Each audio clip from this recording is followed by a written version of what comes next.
Ma famille me surnommait « l'artiste raté », pendant que ma sœur, l'étoile du droit, brillait à Lyon. Le jour de sa remise de diplôme, mes parents lui ont tout offert sur un plateau d'argent. J'ai tout fait en silence, spectatrice de mon propre effacement, quand un homme m'a glissé un testament scellé en murmurant « Votre grand-père savait la vérité ». Ce qui s'est passé ensuite a fait voler en éclats un empire de mensonges et de faux-semblants. Avant de vous raconter comment tout a basculé, prenez un instant. Dites-moi dans les commentaires depuis quelle ville ou quel pays vous m'écoutez, et quelle heure il est chez vous. C'est fou de penser que nos histoires peuvent nous connecter à travers le monde, malgré les distances et les fuseaux horaires. Je m'appelle Apolline Chazal, et j'ai 32 ans. Si ma vie était une galerie d'art, je serais cette petite toile abstraite rangée dans la réserve, celle que le propriétaire trouve intéressante, mais trop peu commerciale pour être exposée. Dans la prestigieuse galerie de la famille Chazal, l'unique chef-d'œuvre accroché sous les projecteurs, c'est ma sœur, Garance.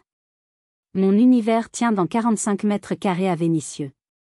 Un petit appartement où les murs n'ont pas la blancheur aseptisée de la richesse, mais la chaleur des centaines de dessins que mes élèves m'offrent. L'air y sent la térébenthine, la gouache et le thé à la menthe que je laisse infuser trop longtemps. C'est un chaos joyeux, un refuge. Le leur est un hôtel particulier de 300 mètres carrés dans le 6e arrondissement de Lyon, un sanctuaire du bon goût où les meubles design semblent posés pour un magazine et où les silences sont si pesants qu'on pourrait les découper au couteau. Garance, à 28 ans, est leur Joconde. Diplômée de la faculté de droit avec des éloges que mes parents citent comme des versets sacrés, elle est l'incarnation de leur réussite. Elle est belle, brillante, et surtout, elle est rentable. Moi, avec mon salaire d'enseignante en école publique, je suis une anomalie statistique dans leur tableur Excel, une cause perdue. Et ils ne s'en cachent pas. Leur déception n'est pas un secret de famille honteux, mais une évidence qu'ils affichent comme une décoration. Je me souviens d'un Noël, il y a 2 ans.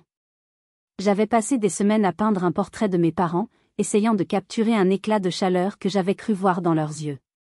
En déballant le cadeau, ma mère avait eu un sourire crispé. C'est très original, ma chérie.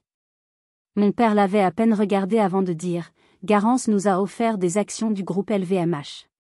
Un investissement intelligent. » Mon portrait a fini dans le couloir de service, à côté du local à balai. Ces remarques, au fil des années, sont devenues une voix insidieuse dans ma tête. La nuit, quand le silence se fait, je l'entends encore. Tu gâches ta vie. Tu aurais pu être avocate, médecin. Tu aurais pu être comme Garance. Il y a des jours où cette voix est si forte que j'y crois presque. Des jours où je regarde mes mains tachées de peinture et je me demande si ce ne sont pas les stigmates de mon échec.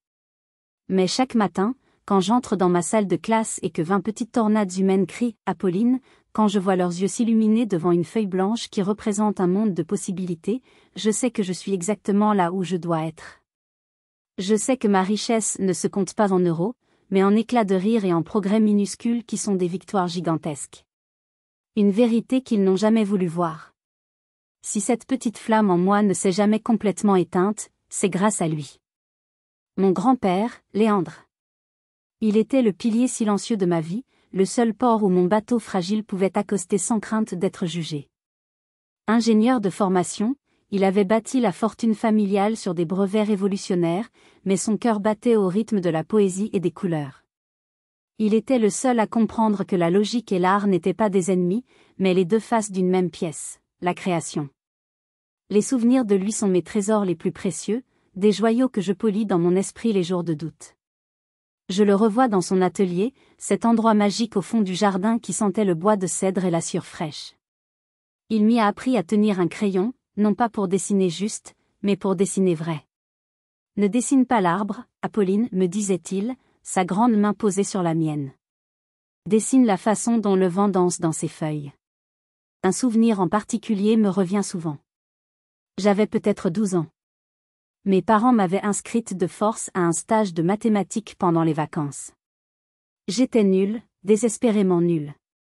Un soir, mon père, exaspéré par mes notes catastrophiques, avait jeté mon carnet sur la table en déclarant « Cet enfant n'a aucune logique.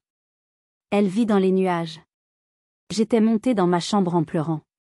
Plus tard, mon grand-père était entré. Il n'avait pas essayé de me consoler avec des platitudes. Il s'était assis sur mon lit et m'avait dit, « Ton père ne voit que les lignes droites. Toi, tu vois les courbes, les spirales, les couleurs invisibles. C'est une autre forme de logique, bien plus complexe. Ne laisse jamais quelqu'un qui ne voit qu'en noir et blanc te convaincre que ton arc-en-ciel n'existe pas. C'est lui qui m'a appris la différence entre le prix et la valeur. Et cette leçon, je la vois s'incarner chaque jour dans mon travail. » Prenez l'histoire de Léo. Ce petit garçon de 6 ans était un château fort, avec des murailles si hautes que personne ne pouvait les franchir. Mutique depuis son arrivée à l'école, il passait ses journées à se balancer sur sa chaise, le regard vide. Les psychologues parlaient de « troubles », les professeurs de « défis ». Sa mère, Hélène, une femme seule qui se battait pour joindre les deux bouts, était au bord du désespoir. Je n'ai pas essayé de le faire parler. Je lui ai donné de l'argile. Pendant des semaines, il n'a fait que la malaxer, la fracasser contre la table. C'était sa colère, sa frustration qui sortait. Puis, un jour, il a commencé à modeler. Une petite boule. Puis une autre, plus grosse. À la fin de la séance, il a apporté ses 2 boules d'argile. Il a pointé la petite, puis lui-même. Puis la grande, et il a murmuré un seul mot, « Maman ». La semaine dernière, Hélène est venue me trouver, les larmes coulant sur ses joues. Hier, pour la première fois, il m'a fait un câlin en rentrant. Il a dit « Je t'aime, maman ». Vous comprenez? Vous lui avez donné un chemin pour revenir à moi. Comment expliquer une telle victoire à ma famille? Comment quantifier la valeur d'un « je t'aime » murmuré? C'est impossible. Et c'est bien ça le problème. Dans leur monde, ce qui ne peut être compté ne compte pas. La force que mon grand-père m'avait donnée allait bientôt être mise à l'épreuve la plus brutale de ma vie. Tout a commencé avec une carte d'invitation. L'invitation est arrivée comme une assignation à comparaître. Un coursier à l'air important a sonné à ma porte un mardi soir, me tendant une enveloppe si rigide qu'elle semblait taillée dans du marbre. À l'intérieur, le carton couleur ivoire pesait 1 tonne. Pas le poids du papier, mais celui des attentes, des jugements et des déceptions passées. Anselme et Blandine Chazal ont l'honneur de vous convier à la célébration du triomphe de leur fille, Garance Chazal. Chaque mot était choisi pour impressionner. Triomphe. Pas réussite ou diplôme. Triomphe. Comme si ma sœur revenait d'une conquête romaine. La cérémonie aurait lieu à la Villa Maya, ce nid d'aigle pour milliardaires qui surplombe Lyon, un lieu où un simple verre d'eau coûte probablement le prix de mon loyer. Puis, la touche finale, la signature de ma mère. Une note manuscrite, tracée d'une écriture acérée comme la pointe d'un compas. Apolline, s'il te plaît, fais un effort pour t'habiller convenablement. Tes amis artistes ne seront pas là pour applaudir ton originalité. Ne nous fais pas honte. J'ai posé la carte sur ma table de cuisine. Elle semblait irradier une sorte de froideur méprisante qui contaminait ma petite pièce chaleureuse. Mon premier réflexe a été la fuite. Ne pas y aller. Prétexter une grippe, une réunion de parents d'élèves, n'importe quoi. Pourquoi m'infliger ça? Pourquoi traverser la ville pour aller jouer le rôle de la parente pauvre, du boulet familial, le temps d'une soirée? J'ai failli la jeter. Ma main était au-dessus de la poubelle. Mais une image m'a arrêtée. L'image de mon grand-père, le jour de mes 18 ans. Il m'avait offert mon premier set de peinture à l'huile professionnelle. N'aie jamais peur d'affronter une toile blanche, Apolline, m'avait-il dit. Et n'aie jamais peur d'affronter ceux qui veulent te laisser dans le gris. Cette soirée était une toile blanche. Une toile terrifiante. Y aller, c'était risquer de me faire lacérer par leurs mots, leurs regards. Ne pas y aller, c'était les laisser peindre le portrait de moi qu'ils voulaient, celui d'une lâche, d'une marginale qui se dérobe. J'ai retiré ma main de la poubelle. J'irai. Mais j'irai à mes conditions. J'irai en tant qu'Apolline Chazal, et non en tant que la sœur de Garance. J'irai en tant que petite fille de Léandre, l'homme qui m'avait appris la valeur des couleurs. Le soir de la fête, j'ai ouvert ma penderie. Rien de ce que ma mère qualifierait de « convenable ». Pas de marque, pas de logo. J'ai choisi une simple robe noire, une coupe sobre que j'avais achetée dans une petite boutique de la Croix-Rousse.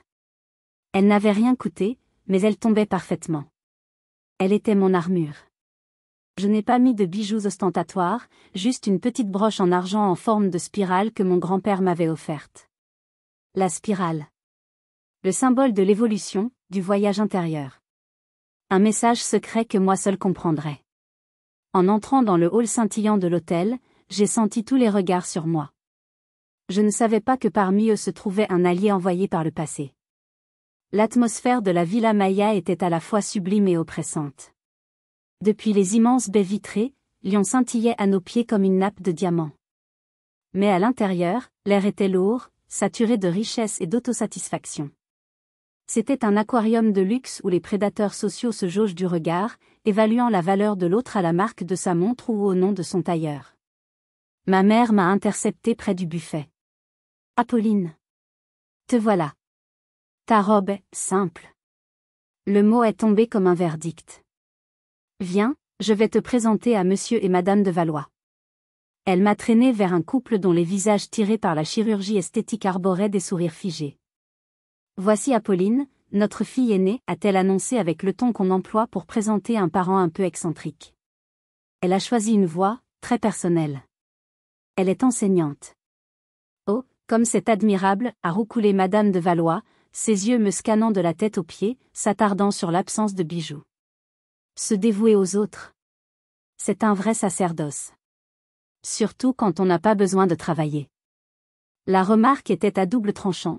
Un compliment empoisonné qui soulignait à la fois mon statut de privilégié et mon choix incompréhensible de ne pas en profiter correctement. Mon père, engagé dans une conversation animée avec un notable, m'a fait un signe de tête distant, un accusé de réception minimaliste. J'aurais pu être un fantôme, ma présence n'aurait pas été moins remarquée. Je me suis sentie de plus en plus petite, de plus en plus transparente. J'étais un corps étranger dans ce système sanguin où le seul plasma valable était le succès matériel. J'ai cherché un coin tranquille pour respirer, pour échapper à ce bal des vanités. C'est là que le véritable assaut a commencé. Garance est arrivée, telle une déesse sortant des flots, dans une robe émeraude qui semblait avoir été cousue sur elle. Elle était suivie de sa cour, dont son fiancé, Thibaut. Il était le cliché parfait du jeune loup de la finance. Costume sur mesure, cheveux gominés, et un sourire qui n'atteignait jamais ses yeux froids. Tiens, la belle au bois dormant a quitté sa tour d'ivoire, a lancé Garance avec une fausse jovialité. Je suis surprise de te voir ici, Apolline. Je n'aurais manqué ça pour rien au monde, ai-je répondu, essayant de garder ma voix neutre. Thibaut a ricané. C'est vrai que ce n'est pas tous les jours qu'on peut manger à sa faim avec un salaire de prof. Il a regardé autour de lui pour s'assurer que son public appréciait sa blague. Quelques rires forcés lui ont répondu. « Dis donc, Garance, a-t-il continué, en posant sa main sur sa taille. Tu ne m'avais pas dit que ta sœur participait à un programme de réinsertion sociale ? C'est formidable, cette mixité. » L'humiliation était une vague glaciale qui m'a submergée. Ce n'était même plus subtil. C'était une agression frontale, publique. J'ai regardé ma sœur, espérant un signe, une protestation, n'importe quoi. Elle a juste esquissé un sourire indulgent, comme si son fiancé venait de faire une plaisanterie un peu osée mais pardonnable. Elle était complice. Le sol s'est dérobé. J'ai murmuré une excuse et j'ai tourné les talons, le cœur martelant ma poitrine, les joues en feu. Je devais sortir de là. Je me suis réfugiée sur la terrasse, l'air frais de la nuit lyonnaise une caresse bienvenue sur ma peau brûlante. En bas, la ville était une symphonie de lumière, indifférente à mon petit drame personnel. J'ai agrippé la balustrade en pierre froide, mes jointures blanchissant. La voix de mon père, celle de Thibaut, le rire de Garance, tout se mélangeait dans ma tête en un cocktail toxique de mépris. La petite voix du doute est revenue, plus forte que jamais. Ils ont raison. Tu n'es pas à ta place ici. Tu n'es à ta place nulle part. J'ai fermé les yeux, essayant de convoquer le visage de mon grand-père, mais même son souvenir semblait lointain, estompé par la violence de l'instant. J'ai sorti mon téléphone, prête à appeler un taxi, à fuir cette mascarade. C'est là que l'écran s'est allumé. Un message. Numéro masqué. Ne partez pas.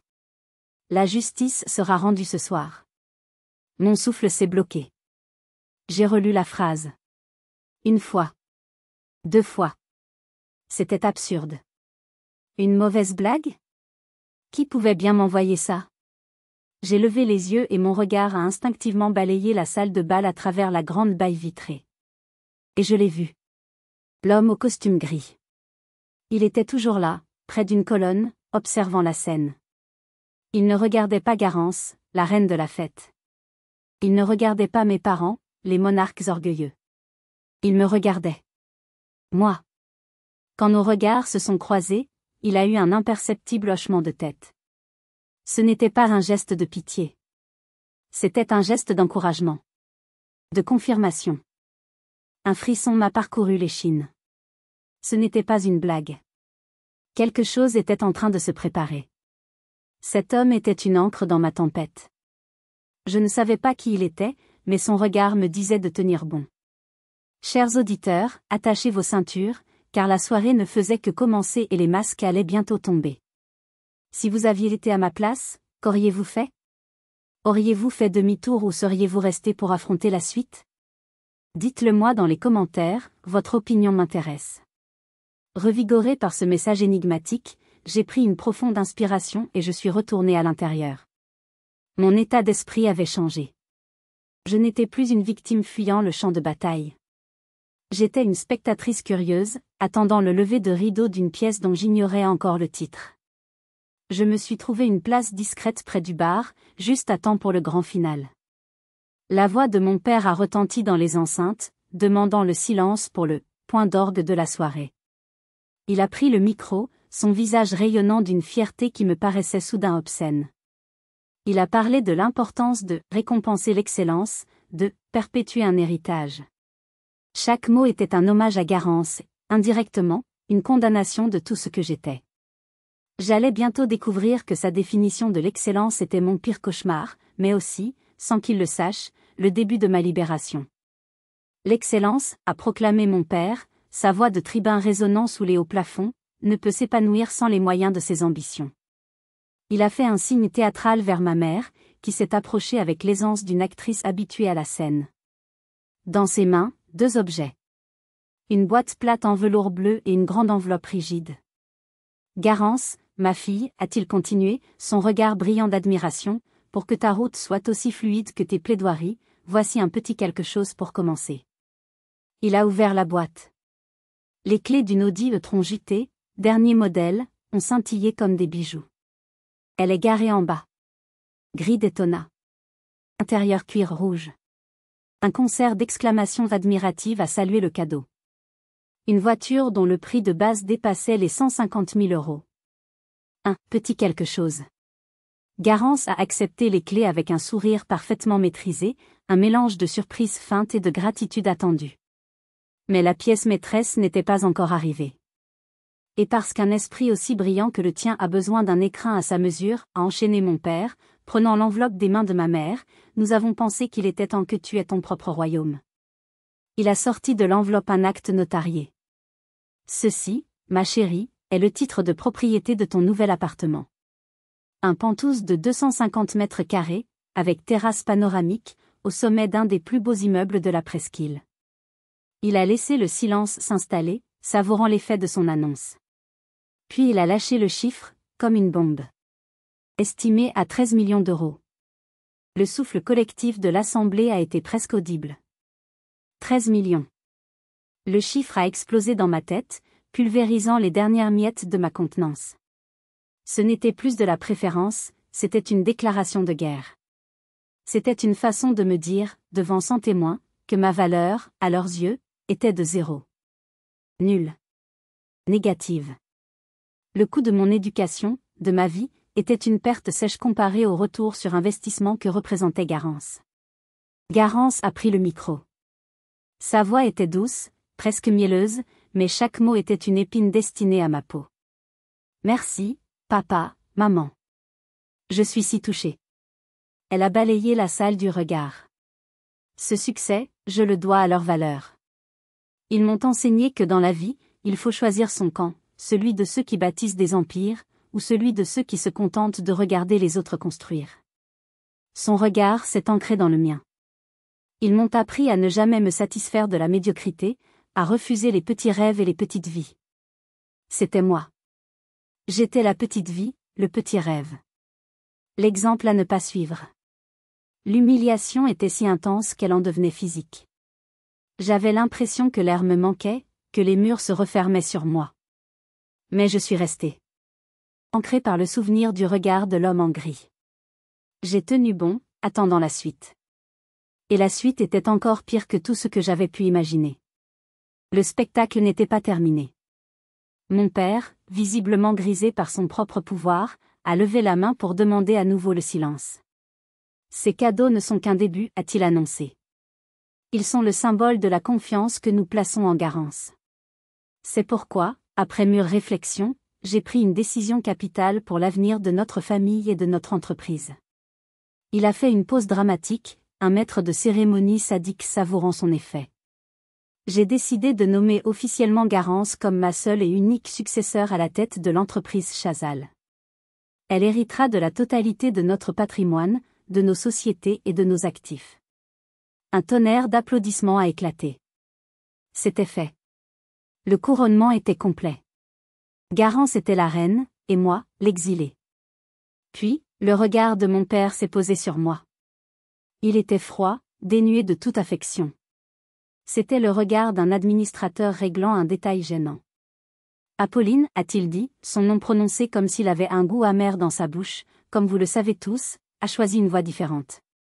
Une voix honorable, certes, a-t-il ajouté avec une condescendance écœurante, mais qui ne l'a pas préparé aux réalités de la gestion d'un patrimoine de cette ampleur.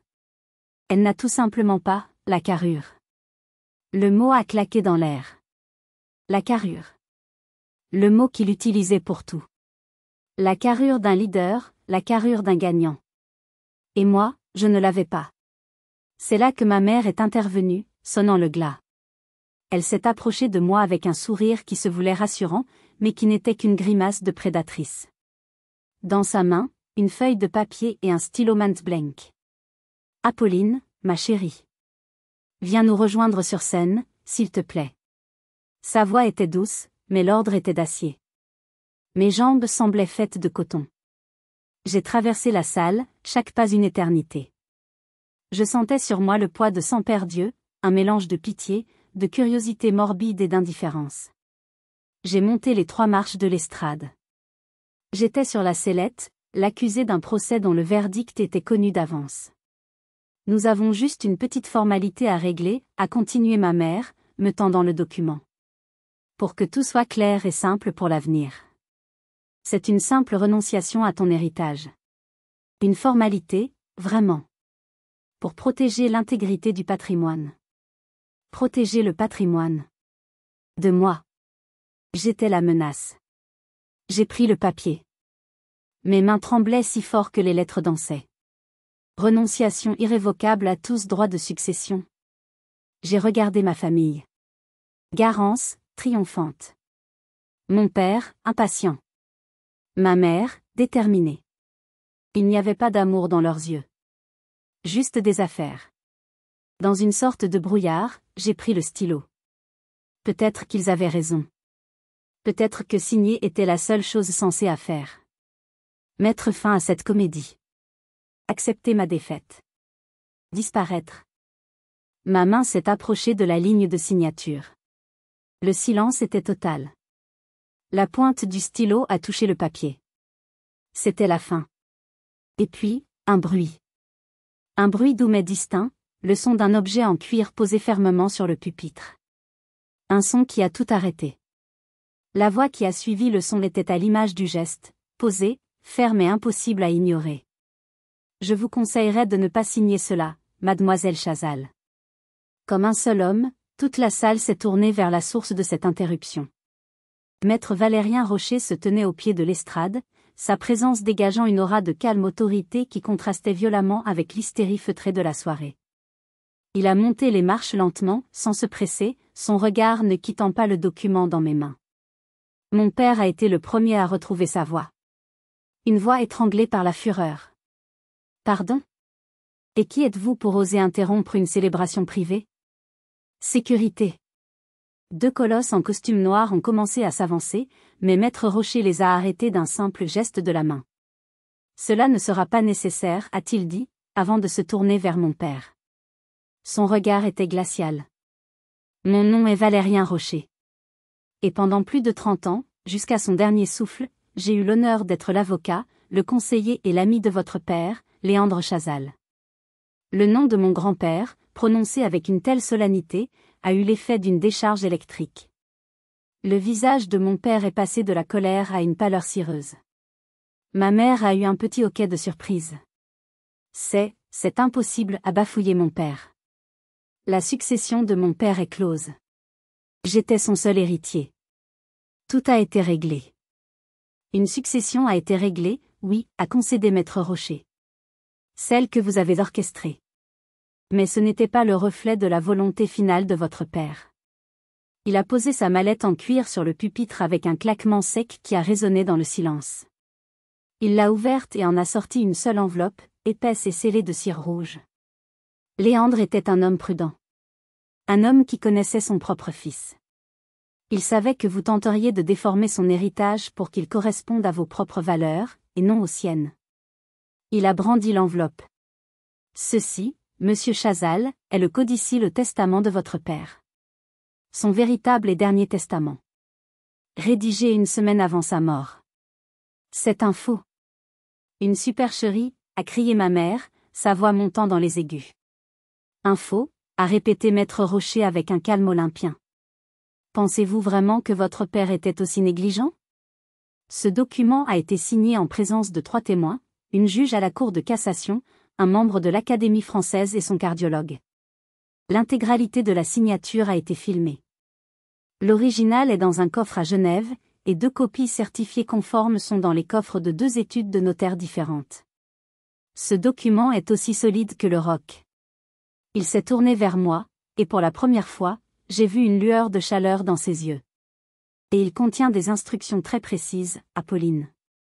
Des instructions qui stipulaient que je ne devais le révéler qu'à un moment bien particulier. Il a marqué une pause, laissant ces mots infuser. Le jour où votre famille tenterait de vous spolier de manière publique et humiliante. Je crois que nous y sommes. Le visage de mon père était un masque de fureur et de panique contenue. C'est ridicule. Même s'il existait, un tel testament serait contestable. C'est purement subjectif. La loi est rarement subjective, Monsieur Chazal, comme votre fille Garance devrait le savoir, a rétorqué Maître Rocher. Il a délicatement brisé le seau de cire et a sorti un document de plusieurs pages. Il a chaussé ses lunettes. Permettez-moi de vous lire l'article le plus important. Article 7, que votre père avait lui-même baptisé la clause de vérité. Il s'est éclairci la gorge. Je, sous-signé Léandre Chazal, saint de corps et d'esprit, lègue par la présente la totalité de ma fortune, de mes biens mobiliers et immobiliers, et de mes parts dans la société Chazal et Fils, non pas à l'héritier du sang, mais à l'héritier des valeurs. Mon patrimoine reviendra intégralement à celle de mes 2 petites filles, Garance ou Apolline, qui aura démontré, au cours des années suivant mon décès, la plus grande et la plus sincère contribution au bien-être de son prochain et de la société. Un murmure d'incrédulité a parcouru la salle. C'était un concept si étranger à ce milieu, si révolutionnaire. Hérité non pas par droit de naissance, mais par mérite de cœur. Et comment mesure-t-on une chose pareille, a ricané Garance, retrouvant un peu de son arrogance. C'est inapplicable.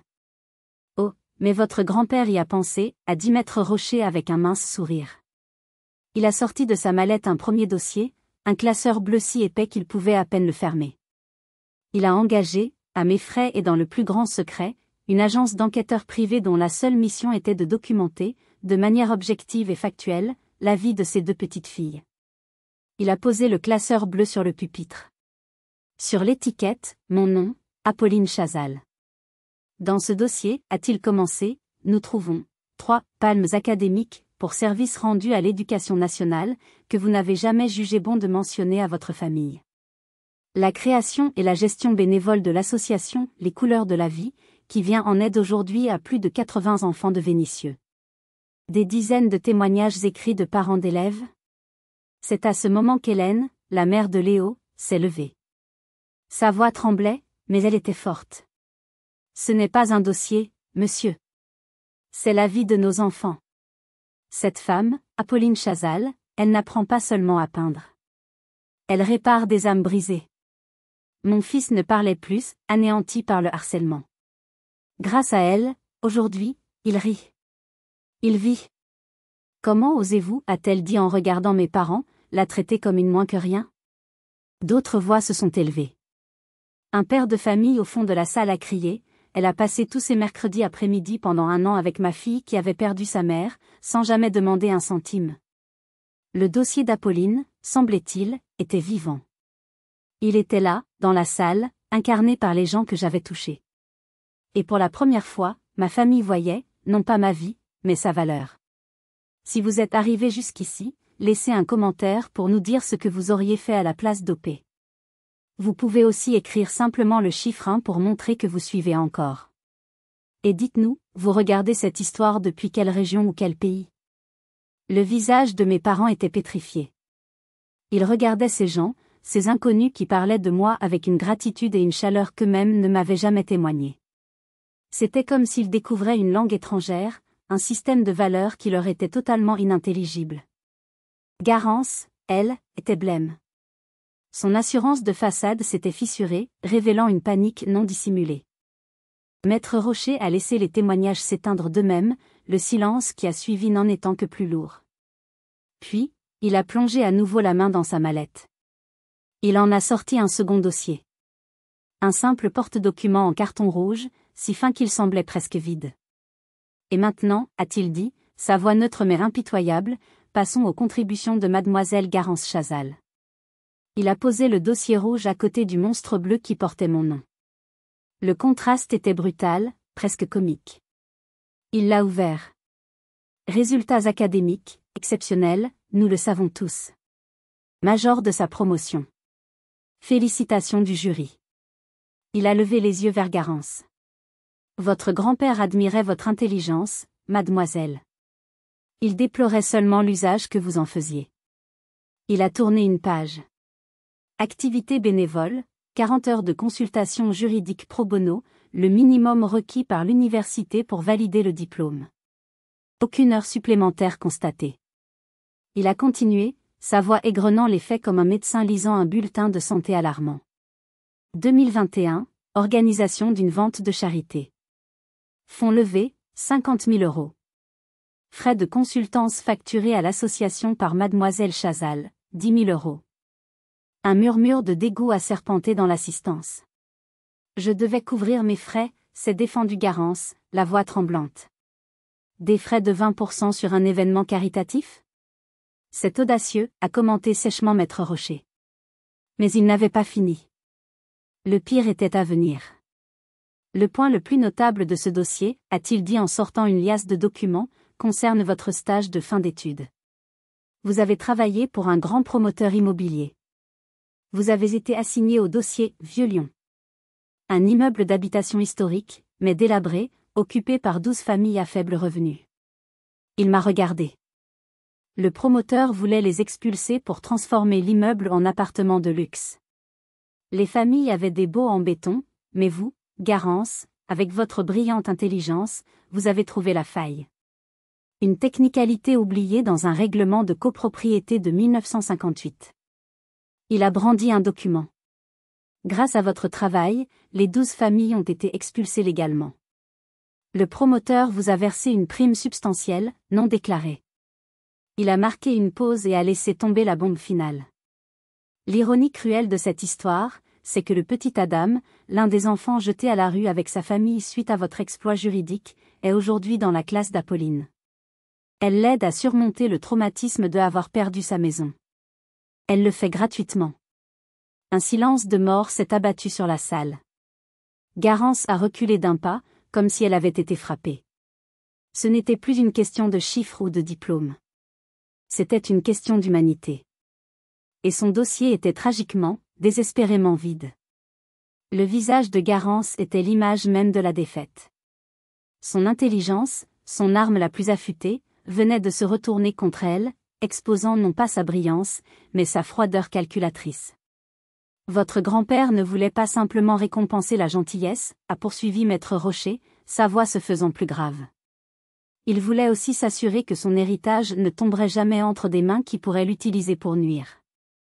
Il avait une peur bleue que sa fortune, bâtie sur l'innovation et le travail, devienne un outil d'oppression. C'est pourquoi, a-t-il dit en tournant la dernière page du testament, il a ajouté un dernier garde-fou. Une clause qu'il appelait, avec son sens de l'humour un peu noir, la « clause d'humilité ». L'attention de l'audience, déjà à son comble, est montée d'un cran. Je cite, à 10 mètres rocher, son regard balayant mes parents et ma sœur.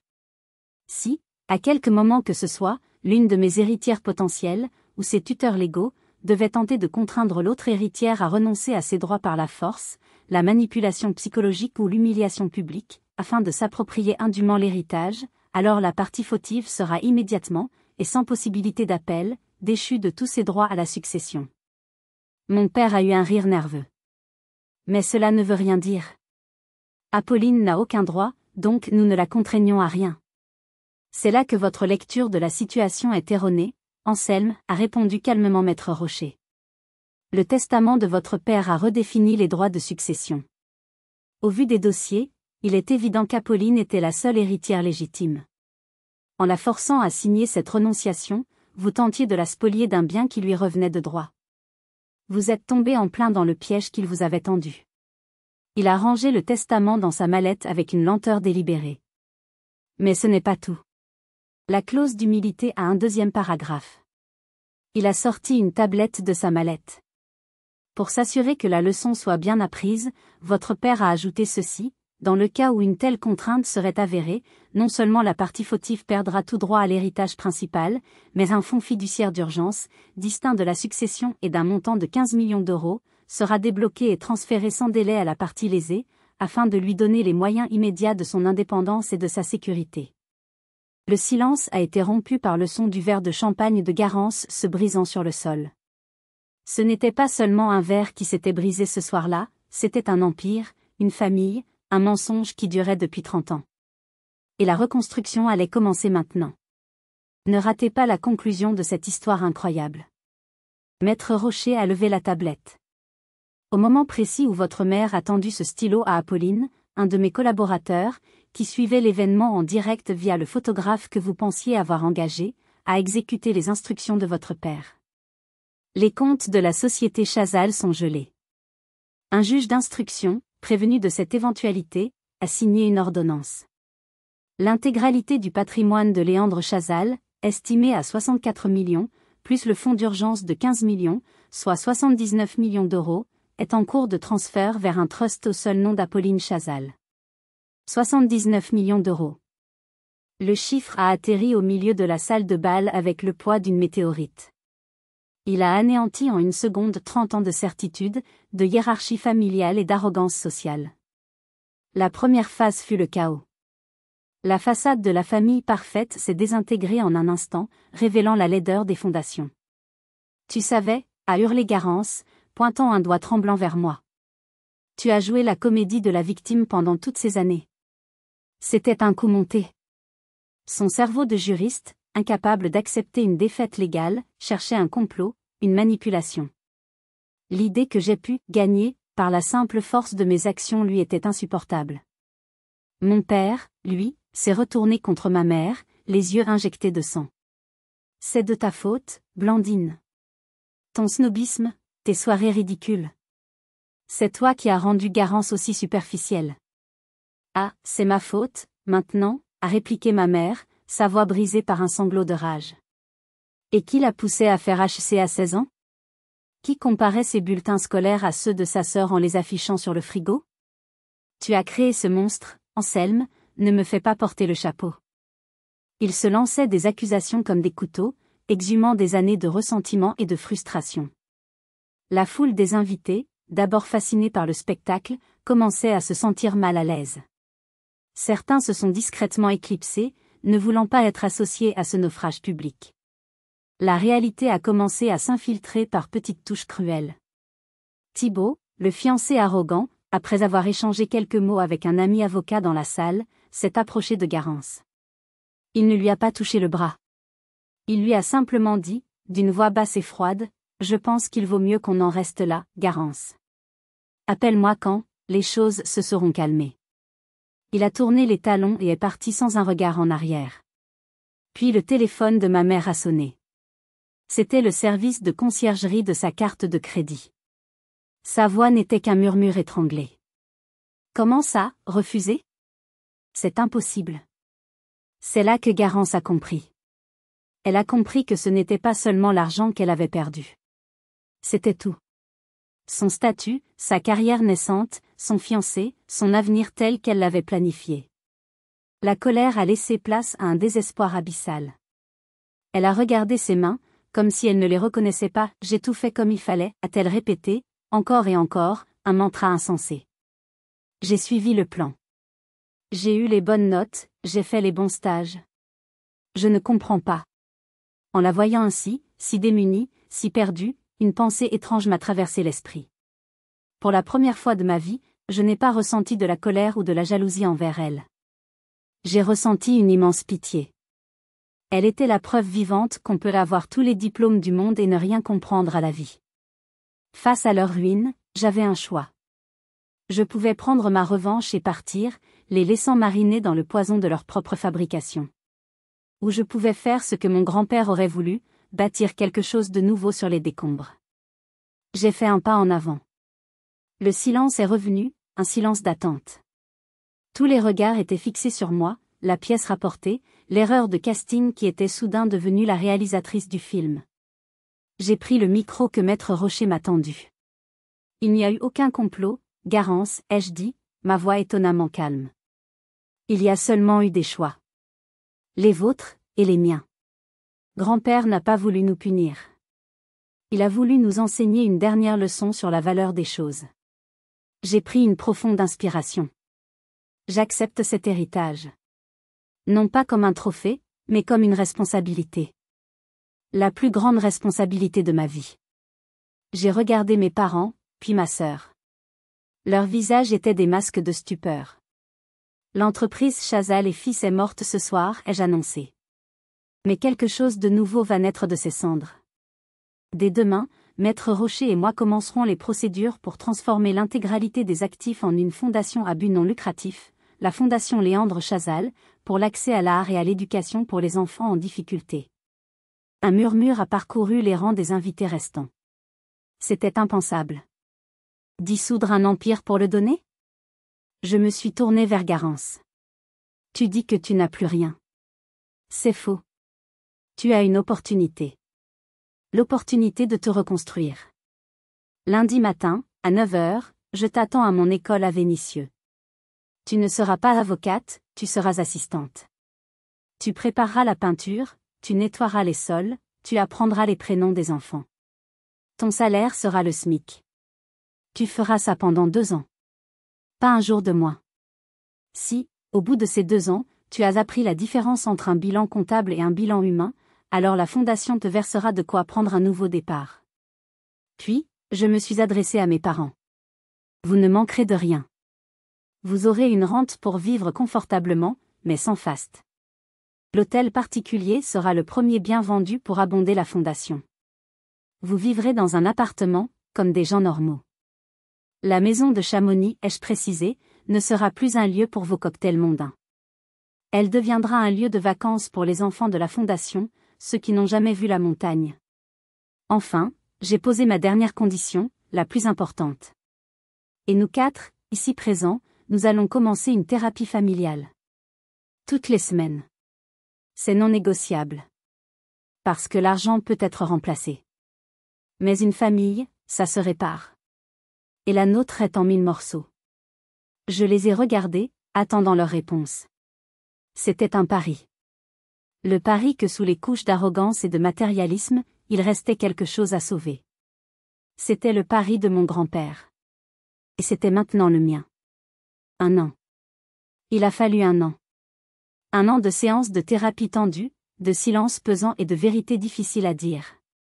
1 an de petits pas en avant et de quelques chutes en arrière. La fondation Léandre Chazal a vu le jour, et son succès a dépassé toutes mes espérances. Le nom de mon grand-père, autrefois associé à la finance, est devenu synonyme d'espoir pour des milliers de familles. Garance a failli craquer une centaine de fois. Les 3 premiers mois ont été un enfer pour elle. Elle, qui commandait des assistants d'un claquement de doigts, devait maintenant obéir à des enfants de 6 ans. Le point de bascule a eu lieu un après-midi de novembre. Un petit garçon nommé Malo, atteint de troubles autistiques, faisait une crise terrible, hurlant et se tapant la tête contre le mur. Garance, au lieu de paniquer, s'est assise par terre à côté de lui, sans rien dire. Elle a sorti une feuille et des pastels gras. Elle n'a pas essayé de le calmer. Elle a juste commencé à dessiner sa colère, des traits noirs, rouges, violents. Malo s'est arrêté de crier. Il a regardé le dessin.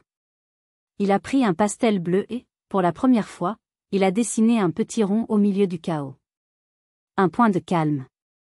Ce jour-là, Garance a compris que le droit n'était pas le seul langage capable de mettre de l'ordre dans le désordre. Aujourd'hui, elle dirige un programme spécialisé au sein de la Fondation. Elle s'est inscrite à des cours du soir en psychologie de l'enfant. Elle a trouvé son dossier, le vrai, et il est bien plus épais et plus coloré que le précédent. Mes parents ont vendu l'hôtel particulier. Ils vivent dans un bel appartement sur les quais de Saône. C'est 3 fois plus petit, mais 100 fois plus chaleureux. Mon père, cet ancien titan des affaires, a découvert une passion pour le bricolage. Il passe ses journées à construire des chevalets adaptés pour les enfants en fauteuil roulant et des structures de jeu pour la maison de Chamonix. Il dit qu'il n'a jamais rien construit d'aussi solide. Ma mère a rejoint un club de lecture à la bibliothèque du quartier. Elle qui ne lisait que des rapports annuels dévore maintenant des romans. Elle organise des goûters pour les enfants de la Fondation. La semaine dernière, un petit lui a offert un collier en pâte. Elle le porte plus fièrement que son ancien collier de diamants. Et moi? Je suis toujours Apolline. J'enseigne toujours dans la même salle de classe à Vénissieux. Ma vie n'a pas radicalement changé. Elle s'est simplement amplifiée. La Fondation me permet de réaliser des projets que je n'aurais jamais osé imaginer. Nous avons des musicothérapeutes, des art-thérapeutes, des jardins partagés. Maître Rocher siège au conseil d'administration. L'autre jour, il m'a remis la dernière lettre que mon grand-père lui avait confiée. Elle était pour moi. Ma chère Apolline, écrivait-il. Si tu lis ceci, c'est que le monde a enfin tourné dans le bon sens. Ne considère jamais cet argent comme une récompense, mais comme un outil. Tu es une jardinière d'âme. Je te donne simplement de quoi acheter les meilleures graines et le plus grand jardin. Fais-en un paradis. La vraie richesse n'est pas ce que l'on accumule, mais ce que l'on donne. Si mon histoire vous a touché, si vous avez déjà eu l'impression que votre valeur était mesurée avec la mauvaise règle, partagez votre expérience dans les commentaires. Votre histoire compte. Votre voix compte. La valeur d'une vie ne se mesure pas à sa hauteur, mais à sa profondeur. Si vous aussi, vous avez trouvé votre propre façon de bâtir des âmes, partagez votre histoire. Inspirons-nous les uns les autres.